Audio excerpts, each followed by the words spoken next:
আপনার কাছে সরল সহজ মানুষগুলোকে কেমন লাগে? আমার কাছে তো সেই ভালো লাগে।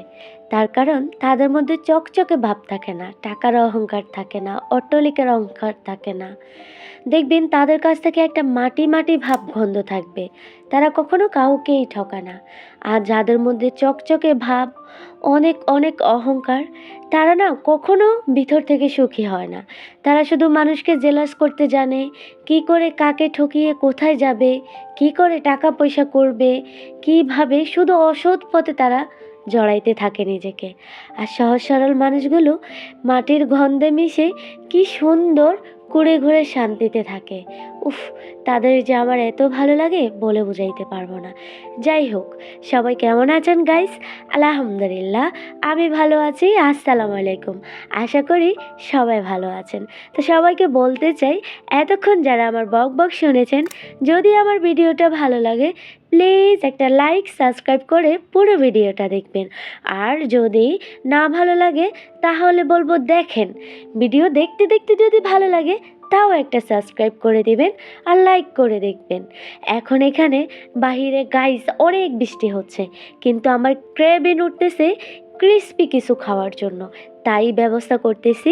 আর এখন এইখানে কিছুক্ষণের জন্য আমার টুসুটা এই যে হাম্বা হয়ে গিয়েছে, সে ঘাস খাচ্ছে। তো তার ঘাস খাওয়া আপনারা উপভোগ করুন, আমিও করি।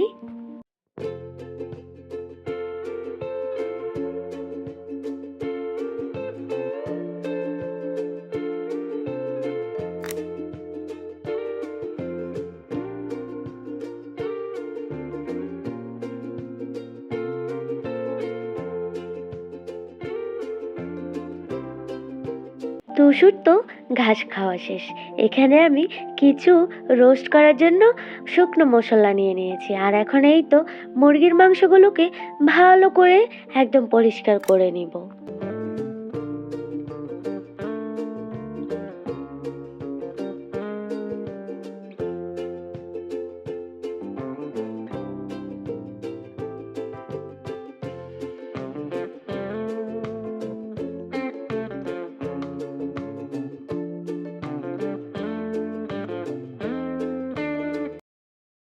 পরিষ্কার তো করা শেষ। এখন আমি এই তো মাংসগুলোকে একটু উপর থেকে কুচুমুচু কুচুমুচু করে দিচ্ছি। তার কারণ কি জানেন? মাংসের ভিতরে যেন মশলাগুলো ভালো করে ঢুকে। এখন আমি এই যে প্রত্যেকটা মাংসকে কুচুমুচু করে দিব। আর নিয়ে নিচ্ছি মশলা মাখার জন্য। তো দেখতে থাকুন কি কি মশলা দিচ্ছি আমি এখানে।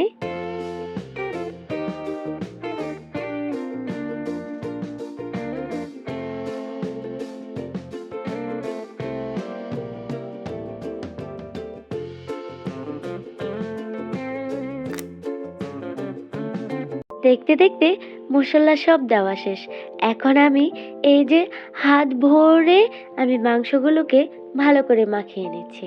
মাখিয়ে এখানে আমি রেস্টে রেখে দেই একদম আধা ঘন্টা। রেখে দিয়ে তারপরে এই তো একটু ক্রেভিং উঠলো, এই যে দধি খাবো। এখন আমি দই খাচ্ছি। আপনারা কি খাবেন? খেলে বলে দেন, তাড়াতাড়ি বেড়ে আনি। খাবেন যে আমার সাথে?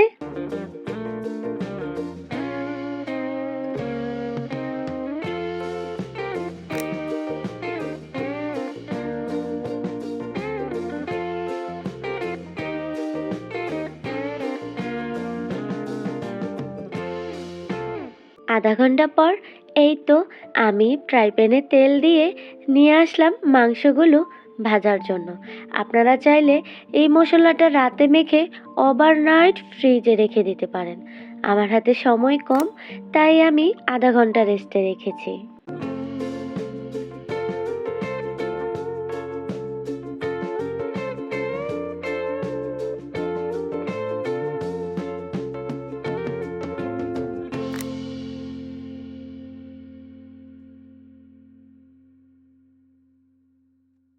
অবশেষে এই যে মাংসগুলোকে উল্টিয়ে নিচ্ছি, আর পাতিল থেকে মশলাগুলো একটু একটু করে নিয়ে আবার এপিঠ ওপিঠ আমি দিয়ে নিচ্ছি।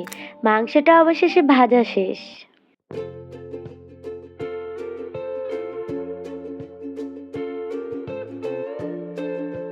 বন্ধুগণ, বাইরে কিন্তু এখনো বৃষ্টি হচ্ছে।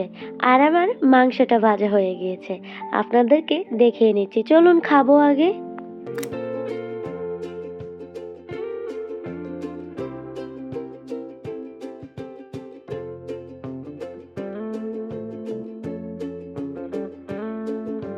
আমি কিন্তু পরোটা দিয়ে খাচ্ছি। আমার কাছে সেই মজা লাগছে। আপনারা কি খাবেন?